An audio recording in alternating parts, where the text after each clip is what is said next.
শুভ দুপুর বন্ধুরা। তো আজকে দেখো আমি কি রান্না করেছি। প্রথম নিয়ে চলে আসলাম গরম গরম ভাত,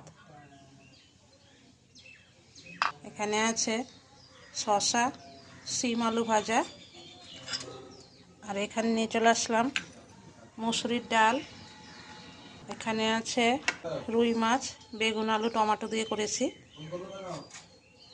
আর এখানে আছে বন্ধুরা ডিমের অমলেট আলু দিয়ে করেছি, টমেটো দিয়ে ধনা পাতা দিয়ে, আর এখানে আছে বন্ধুরা জিওল মাছ আলু দিয়ে পেঁপে দিয়ে পাতলা করে ঝোল করেছি। তো এই দুপুরে আমার মেনু কেমন হয়েছে অবশ্যই বলবে সবাই, ভালো লাগলে লাইক কমেন্ট করবে।